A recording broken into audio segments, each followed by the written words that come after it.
Hello everyone, welcome back to our auto vanguard series. In this video हम discuss करेंगे कि हम जो प्राइस लिस्ट जो हमने पिछली वीडियो में डिस्कस किया था कि हम प्राइस लिस्ट किस तरह क्रिएट करते हैं और उस प्राइस लिस्ट को किस तरह सेल्स और कोटेशंस में यूज़ कर सकते हैं। तो इस वीडियो में हम डिस्कस करेंगे कि उस प्राइस लिस्ट को हम अपने वेबसाइट या ऑनलाइन स्टोर के लिए किस तरह यूज़ कर सकते हैं। तो सबसे पहले मैं अपने सेल्स मॉड्यूल में जाऊँगा। सेल्स मॉड्यूल में मैं प्रोडक्ट्स पे क्लिक करूँगा और मैं अपनी प्राइस लिस्ट में जाऊँगा। यहाँ पे जैसा कि हमने प्रीवियस वीडियो में डिस्कस किया था, यहाँ पे आपको तमाम जो प्राइस लिस्ट हैं जो आप अपने बिजनेस के लिए यूज़ कर रहे हैं, आप इस स्क्रीन पे देख सकते हैं। तो पिछली वीडियो में हमने इस प्राइस लिस्ट को बनाया था डेमो 1 को। तो अब डेमो 1 को हमने प्राइस लिस्ट को बनाया भी था और हमने इसको कोटेशन में यूज़ करके भी देखा था। बट इस वीडियो में हम इसको online store, e commerce store के लिए यूज़ करेंगे। तो यहाँ पे मैं अपना एक टैब देख सकता हूँ ई कॉमर्स के नाम से। मैं जब इस ई कॉमर्स के टैब पे क्लिक करूँगा तो यहाँ पे कुछ जो सिलेक्शंस हैं बाय डिफ़ॉल्ट सिस्टम हमसे पूछेगा। तो for example if you are using multiple website, तो सिस्टम हमसे पूछेगा कि आप किस वेबसाइट के लिए इस प्राइस लिस्ट को यूज़ करना चाह रहे हैं। तो मैं जिस भी अपनी वेबसाइट के लिए इस प्राइस लिस्ट को यूज़ करना चाह रहा हूँ, मैं यहाँ पे सिलेक्ट कर लूँगा। इस वीडियो के लिए हम सिर्फ माई वेबसाइट को चूज़ करेंगे और यहाँ पे एक दूसरा ऑप्शन है selectable. So what is selectable? अगर आप मल्टीपल प्राइस लिस्ट यूज़ कर रहे हैं और उस मल्टीपल प्राइस लिस्ट में आपकी सेम प्रोडक्ट जो है वो रिपीट हो रही है, तो आप अपने यूज़र को अलाउ करोगे कि वो मल्टीपल प्राइस लिस्ट में से कोई भी प्राइस लिस्ट को सिलेक्ट करे और उसके अकॉर्डिंग फिर जो भी डिस्काउंट होगा, जो भी रूल होगा, सिस्टम उसकी प्राइस को कैलकुलेट कर लेगा हमारे कस्टमर के लिए।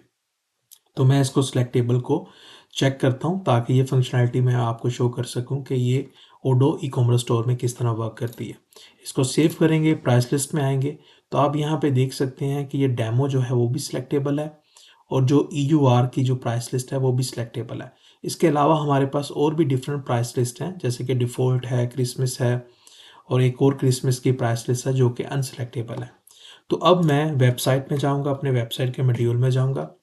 यहाँ पे मैं होम पेज पे जाऊँगा और यहाँ पे जो है मैं शॉप पे क्लिक करूँगा और शॉप पे मैं यहाँ पे एक और चीज़ आपको दिखाना चाहूँगा कि ये जो हमारी प्राइस लिस्ट है, अगर मैं सेल मॉड्यूल में दोबारा जाऊँ तो यहाँ पे मैं अपनी प्राइस लिस्ट को सिलेक्ट करूँ यहाँ पे, तो यहाँ पे डेमो 1 में जो ये मेरी प्राइस लिस्ट है वो एप्लीकेबल है सिर्फ डेमो प्रोडक्ट के लिए और डेमो प्रोडक्ट को हम फिक्स प्राइस पे डिस्काउंट दे रहे हैं जो कि $120 है और ये मिनिमम क्वांटिटी इसकी ज़ीरो है। अब जब मैं अपनी वेबसाइट पे आता हूँ तो मैं डेमो की जब प्रोडक्ट को सर्च करूँगा यहाँ पे डेमो प्रोडक्ट को, तो यहाँ पे जो है आप देख सकते हैं कि सिस्टम ने बाय डिफ़ॉल्ट जो प्राइस लिस्ट इसके लिए चूज़ की हुई है वो डेमो 1 है, जिसके ऊपर वो उसका जो प्राइस है, फिक्स प्राइस जो है $120 शो कर रहा है।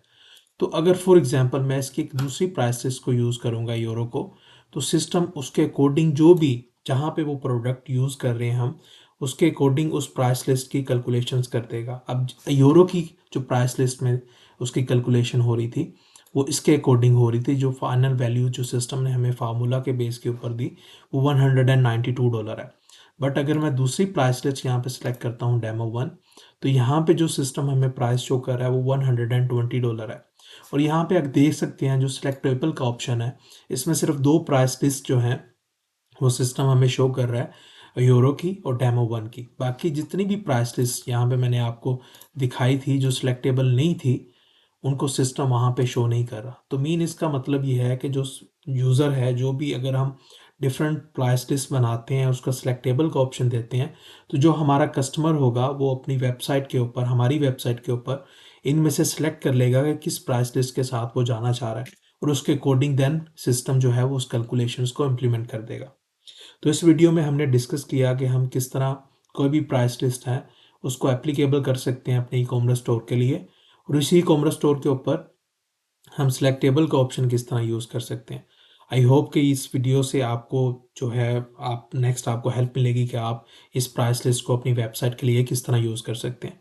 सो thank you for your time, thank you for watching this video, have a good one, bye.